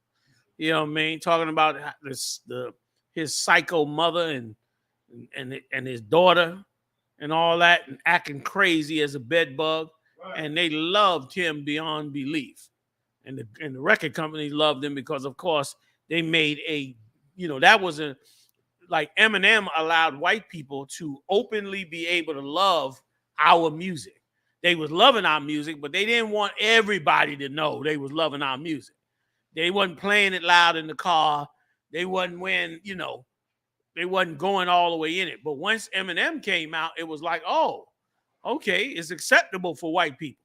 And before you know it, they were flooding the record companies, making them, hand over fist cash so they can push them, so that they could be a part of the so-called white culture. Let's get some more. All right. But the Center Academy called critical race theory controlled messaging from the media, which it said comes at the same time as unprecedented censorship in the United States. The repeated messaging from the media shapes cultural norms and the way we view social and cultural issues, the website reads. Rather than jump on board with the mass media storyline, we challenge our students to question, research, analyze, and consider issues from multiple perspectives. Yeah, in other words, they're going to try to convince white people to look at this from another angle. It's going to make you a more well-rounded person. You look at this from another angle. It's a joke. It's a joke. It's a joke. Nobody, Shalom says, it's a joke because nobody's going to take you serious because you try to convince their children to have mercy. Shalom, brother. They're going to try to convince your children to have mercy on you after they've enslaved you for 400 years. It's a joke. God. It's like, it's the dumbest thing in the world. And again, I don't understand why these academics are pushing this right now. I don't know what they think they're going to accomplish. Because now you accomplish having whole states ban what it is that you're teaching. You can leave that on the chair, brother. We get it. You understand? You got whole states willing to ban what you're teaching. So what's next? Meanwhile, the people who really need to know it, who really need to see some of these books, who really need to, get involved in it, are your people. That's who needs to see it. That's who needs to experience it. Okay? Come on, you died. Go on, jump in. Yes, please. Dad, West Philly for Life, 1992, said that Esau had these double-decker buses tours in Parkside and Fairmont Park, Continental District, Memorial Hall section of West Philly. Damn. Still pushing that poison on us. Still showing us like we animals in the jungle. Go ahead, you die. Let's keep going. And Russia, Popside, he says, a ghetto in West Philly. Go ahead. Calm. Russia sends troops into Russia sends troops into Kazakhstan as clashes between security forces and anti-government protesters turn deadly. Once again, this is what's going on. They constantly stepping it up. Now the Russians then went into another country, one of their side countries, which is right over there near Afghanistan as well, you know. Kazakhstan is right above Afghanistan. And right now, the U.S. just pulled out of Afghanistan, okay, abruptly. Now, Russia just went into Kazakhstan, whatever the hell, Kazakhstan. He just went into Kazakhstan. And so now the Russians are starting to mount up. More Third World War madness getting ready to break out here. Go ahead, Doc. Khan. Russia has sent military hardware and paratroopers to Kazakhstan as part of a peacekeeping mission following a plea from President Kassym-Jomart Tokayev. The Kazakh leader was vowed to quash massive protests across the country that started over gas prices, but have quickly spiraled into a much more significant challenge to the authoritative leadership of the former Soviet Republic. On Thursday, the protests turned deadly. Police in Almaty, the country's biggest city, told local channel Kabar 24 that dozens of protesters have been liquidated following damn. Go ahead. Following attempts to storm government buildings. State TV said 12 law enforcement officers were also killed, including 2 who were purportedly found beheaded. More than 1,000 people were injured across the country, health officials said. Dang. So are they saying that these people are running into government buildings protesting the government, and that's why Russia went in? Or are they saying what exactly? That's what it sounds like. There's an anti-government group over there trying to, fight against the government, and that the leader, called, I guess, Putin and them for some help. And he came to their rescue. Gun. Damn. So it's an overthrow. Yeah. 12 of the cops were killed. They say, what is it? Dozens of protesters were liquidated. Damn. Damn. So that means Russia's taking that country, which is putting them real close to Afghanistan, which is putting them back into the game. Mm-hmm. You might take that Ukraine eventually too. And they said I guess Kazakhstan was Kazakhstan and like 5 other old Soviet Union countries that formed this organization, this CSTO. Is that right? As you read down, so that Kazakhstan was one of them, and so backed by Putin in Russia. You know what I mean? So wait a minute. So the group was backed by Putin. If I can read down, go ahead. Please. It says the Collective Security Treaty Organization (CSTO), a Moscow-led alliance of 6 former Soviet states: Russia, Armenia, Belarus, Kazakhstan, Kyrgyzstan, and Tajikistan, promptly improved Tokayev's request to send additional forces to back up his own security services. Which show you the Soviet Union is going back together. God. Like them groups is working together because they getting ready to put the whole thing back together. Soviet Union about to step back. They about to call it the USSR again. They going right into that direction the Lord said that they would go into in Ezekiel 38. Mm-hmm. Go ahead, Ak. Okay. It was the first major action by the CSTO since it was founded more than 20 years ago. Oh, so they had this 20 years. they've been working on this. Go ahead. The CSTO did not confirm the size of the Russian deployment to Kazakhstan, but local media reported as many as 3,000 troops have been sent to back up the Kazakh forces. Go ahead. Kazakhstan has been engulfed in anti-government riots throughout the week, which begun with grievances over fuel prices but quickly turned political. Protesters demanded a change in power and a complete withdrawal of Tokaveh's mentor and predecessor, Nursultan Nazarbayev, from politics. So this rebel group seemed like they tried to push the government out. But it sounds like Russia and them came to their rescue to put them back up in power. Which sounds like they all getting ready to come back together. And they know they got to come back together because in a minute, they know that the U.S. and the West will gobble up everything on that side. So they trying to, empower themselves again to get ready to deal with this Third World War. They all know the Third World War is coming. They all preparing for it. They all arming themselves. They know that it's coming and it's inevitable. And they see America constantly trying to creep. You know what I mean? Trying to creep up and get Ukraine. Right. You know what I'm saying? Trying to creep up. And so they ain't stupid. They ain't going, they see what happened to Gad. They see what happened to Negroes. So, and that's what Saddam Hussein tried to avoid in his day. Right. He tried to fight as long as he could, but they still found an excuse to go on and chop him down. You know what I'm saying? Right. That's what the Iranians worrying about now. All them sanctions. They're worrying about them being moved on as well. The whole chess game is going right where it's supposed to go. Which is why you got to give up your soul. Listen, I watched this. I watched a ton of brothers and sisters do two things. When that 9/11 broke out and they started going to war over there in Iraq, tons of brothers and sisters joined the military with Esau, especially you black Christians, and started going to, signing up.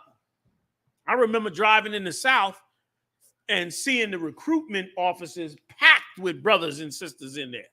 Damn near all brothers and sisters were packed in them offices. And then I'd turn on the news and I'd see a ton of brothers and sisters going overseas to join the Arab side. So both sides were recruiting people into both camps. And they started going to war with each other, and tons of brothers and sisters died. Of course, they'll never tell you about it all. Tons of brothers and sisters died and got wounded on both sides of that battle, which was between them. And both of them got into that battle because they didn't realize that that battle had nothing to do with them, that they were the children of the Lord. But they took on the gods of the Christians and the gods of the Arabs. And guess what? They then picked up the arms for those gods, which is why you got to get rid of them gods, man, and have the God of Israel. That's the only God that belongs to you. And I ain't talking about the one that the so-called Jew is following. You got your own God. Let's go some more. Khan. Nazarbayev handpicked Tokaveh in 2019 as he stepped down as the first president of the country. But he remained the head of the Security Council, enjoying significant influence. As the protests grew this week, Tokaveh removed Nazarbayev from his post and sacked Kazakhstan's cabinet, but vowed that the government would not fall. Authorities have imposed a nationwide state of emergency and a nighttime curfew. Virtually all flights, both domestic and international, were canceled in Kazakhstan, and train connections were disrupted, officials said. So the whole country is descending into chaos, man, as they go to attempt to take it over.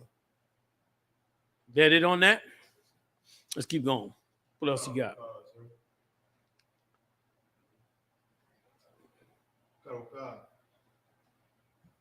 Three men convicted of murdering Ahmaud Arbery sentenced to life in prison. Yeah, they got life in prison, supposedly. But that's Georgia, right? Colonel Wakan, sir. So, don't get your hopes up too high. You know what I mean? They'll let them sit up in there a year or two. Okay. And before you know it, we don't know for sure, but before you know it, they'll just give them, they'll just turn around and, give them an appeal. Before you know it, the three of them could be out in 2 years, 3 years. You know what I mean? It ain't like when you go to prison. You go to prison, brother, they throw the book at you. Okay. But them, they always got some sense of, we got to return this person back to society. You know what I'm saying? Okay. So who knows? You know what I mean? You in Georgia. Once the media is gone, the news is gone. Right. You know what I mean? They'll push for them racists that's all up in that Georgia government, all up in them that Georgia those Georgia courthouses. They'll push for all of them to get up in them seats and overturn, that conviction. So I don't have a whole lot of hope in it. Go ahead, General. Put them on some program Yeah. that you never hear about. They'll still be doing their time, but they get to go home for a week. You know what I'm saying? Every couple months or something like that. It's like a vacation damn near. They give them benefits. They'll argue that the case the venue should have been moved because the case was too famous, garnered national attention. They'll come up with some lie, which is the usual. Now, if they don't, that's good. But they'll come up with some lie. Here's the thing. Will you learn from that lesson? Will you learn like we Hebrews have learned that this is a lesson for us to learn about what they do to us every day? This is the lesson that's learned. And let me tell you something. One conviction will put half of you back to sleep. That one conviction and you back to sleep when you should not be going back to sleep for that. Why don't you wake up and realize the responsibility you have for your nation and your people? You take on that responsibility past this conviction, and then you begin to move the ball in the right direction, man. And remember, this is the case you hear about. And took, 3 years for this case to come because they tried to bury it? They tried to bury this case, push it under the rug. It took years for them to get this case back up. Now, if this case took years to get back up, and I heard the prosecutor is under some kind of scrutiny now, right? They might bring her to trial because she turned around. She was the one that wouldn't even prosecute. Imagine that. Would show you that they out there probably killing brothers all day, every day. And you don't hear anything about it. You know what I mean? This was famous. This got famous over time. What about all the other cases? Who knows what has happened down there in that area that brother was in? And show you how rare it was for them to have the way if you watch that case, it was rare for them to have a black man in the neighborhood. It was like a strange thing to them. You know what I'm saying? And they would be on top alert when they seen him. Forget about it. Who knows what else they've been doing down there and are going to keep doing until it comes out. You know what I mean? And give me give me kind of hope that on the media, black people were celebrating, that they got, sentenced for life, and they were celebrating. And at the same time, they said, it feels so wrong that we got to celebrate justice. Dang. You know what I'm saying? They said justice shouldn't have to be celebrated, but it's so rare that we get it. You know what I'm saying? That it's them. They're like a party, but this is wrong. We got to celebrate this thing. You know what I'm saying? So, Lord willing, they waking up. Damn. Hebrew Jake 12 said, oh, yeah, Brunswick is in the deep South Georgia. Sundown towns all over that area. That's the perfect term. Sundown towns, meaning that when the sun go down, you supposed to be out of town. Which is, go ahead, you guys. A lot. I was going to say, sir, what I'm still stuck on is that, which was heavy in the case, they didn't arrest them devils until, the video surfaced up on the internet, on social media. It took them about 2 weeks to even arrest, these devils. So if it wasn't recorded. That's right. The cat in the back with the pickup truck is why they got convicted. Because if not, like you said, if not for that tape, you wouldn't have heard nothing about that case. And probably a whole lot more. And this cat was a cop and an investigator at one time, wasn't he? Could you imagine how many brothers and sisters they killed, man? You know what I mean? Could you imagine that? Let me tell you something. I'm watching. This is just a random tape I'm watching, right? I'm watching this tape, and they talking about the military in the Midwest in the 40s, right? And this Edomite is talking. He's an older Edomite, getting close to death, and he's just randomly talking about how he was on the military base and how he got into some trouble, and how a black sergeant came up to him and was with a white sergeant. It was a white sergeant and a black sergeant, and the white sergeant was checking this Edomite, like, what are you doing in this area? You know, trying to check him. And they just randomly talking. And he said, and the Edomite was explaining, yeah, and he came at me and he was this and that.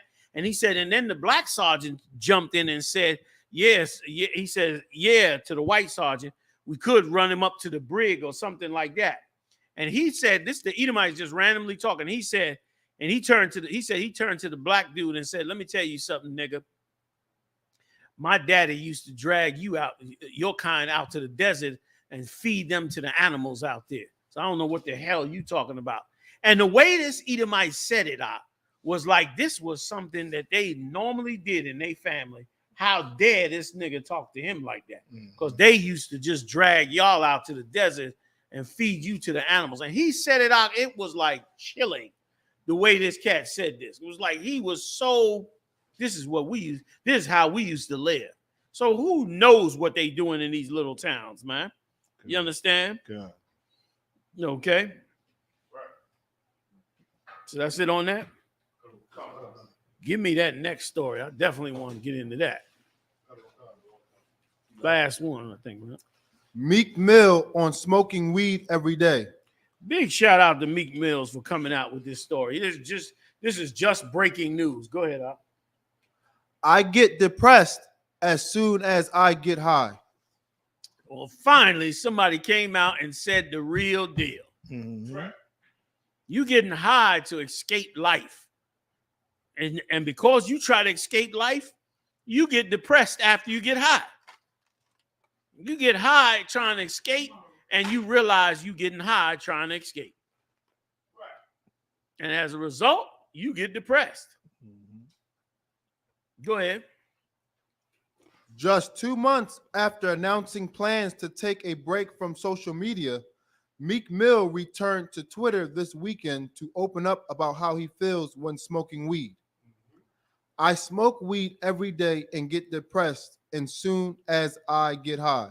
Damn, he said he smokes it every day and gets depressed as soon as he gets high. Go ahead. The Philadelphia rapper wrote, I'd be happy as hell sober, LOL. It just helps me think deeper and more realistic, LOL. And let me tell you something. A lot of you musicians out there are under the stupid notion that you have to get high to enhance your spirituality. That is a lie. You don't have to. That's how they got a lot of black people on drugs in the 60s and 70s. You know what I mean? They gave them that heroin, telling them, you know, you got to get into the spirit, man. You got to get into the vibe. And made drug addicts out of tons of black people and Latino people. You don't have to get high to get your creativity, man. That's a myth. That come from heathens. Heathens all in the Orient. The Orient full of that. Them opioid houses that they used to have were filled with artists and, you know, and entertainers and poets. And they was in there getting high looking for some spiritual inspiration. When that's ridiculous. You don't need to do that. And Meek is trying to show that to us now. Go ahead, Al. As previously reported, Meek announced in November that he will be taking a social media hiatus. About to take a break from social media, I see too much crazy SHIT. He wrote, before adding that he feels sorry for the younger generation who's grown up on social media. Being a young kid gotta be confusing as in these times of social media. I be lost seeing some of this stuff. Yeah, a lot of it, brother. There's so much propaganda coming across social media to poison you against the truth. and against who you are, it's ridiculous. It was amazing when they came out and said how Instagram is giving young girls low self-esteem. What are they not telling you? And they just came out this week and said part of the January 6th riots, part of it was influenced by Facebook. And that would make sense. If you're a greedy bastard and you have a social media company, the thing you want to know the most is how much information you can steal from the people that's on your social media and how much influence you could have over those people, because both of those result in money for you. So these social media companies is about brainwashing you to get you to do things that puts money in their pockets. And they said they influenced them over there, brother, to riot in that capital. We're showing you they got the ability to do it. Okay. They got the ability to brainwash certain parts of the population and get them to do things that, you know, helps destroy them. And if you walking around without the truth, I don't even know how you would escape it. You walking around totally blind. I don't know how you're going to escape it. Go ahead, y'all. God, let alone the commercials and the advertisements. You know, when they know you got the minds of the people, you know, then now you paying them big bucks to advertise whatever your business is. Exactly. I know for some reason I've been seeing a lot of things lately. They start off like, don't you cook another egg before you watch this video. Or don't you do this. It just be weird, random things, but don't you do this before you watch this video, which get the mind of the people like, oh, what is this about? You know what I'm saying? Right. And you watch it, so they get rich off of these advertisements. God. Yeah, man. So a lot of that is that madness. Is that it on that? You got that's it? Hey, we out of here, man. Check out the video of the Passover coming up after this. I'm Commanding General Yohanna, General Mark Allen, Officer Yediah. Ahmaud Arbery in the building, doing it up with us every week, every Monday night, 9 p.m. ISUPK.com. I see. Hey, check this out, y'all. We got an ISUPK fundraiser bingo night getting ready to start. I believe it starts next week. Check the website. It'll be up on the website, ISUPK.com. Bingo night. I think it's next Friday at 9 or 10 p.m. It's Friday night bingo coming to the ISUPK. Everybody can join in. It'll be live, and they'll be calling the game. Big shout out to who's running the game up there in New York? Ashar. Okay. Ashar is up there running the game out of New York. Good big shout out to Ashar. You got a big task in front of you. Bingo night, y'all. Go ahead and check it out. Coming live to ISUPK.com. Am I forgetting anything else? That's it. Passover. Stay on top of it. Pay your tithes. That's right. Pay them tithes. ISUPK.com or send it to us through the Zelle. I'll see y'all next time live on the UPK, y'all. Shalom.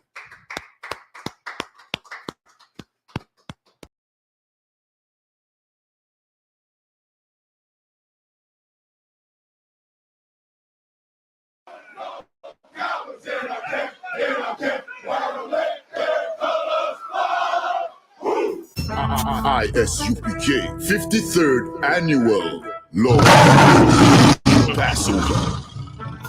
53rd Annual Lord's Passover is going to be held down here in Florida. It's going down. You're here tonight to get a chance to be righteous enough to be worthy of God coming to save you and your That's right. It's going down. The Lord's 53rd Annual Passover. When we say we no cowards, we talk that business. We no cowards up in here.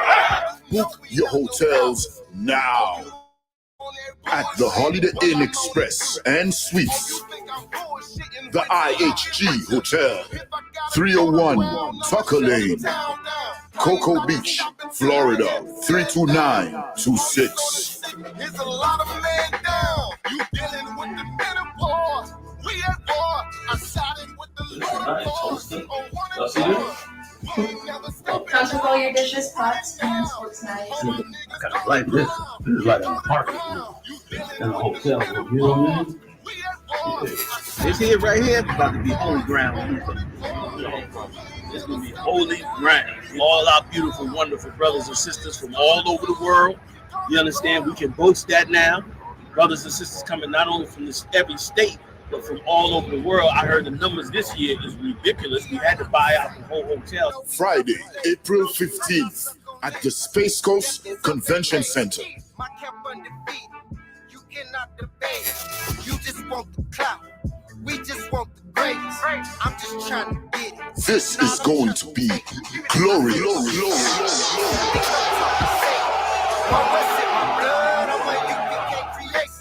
We don't give a fuck. You can see it in our faces. Got it out the mud. Straight up.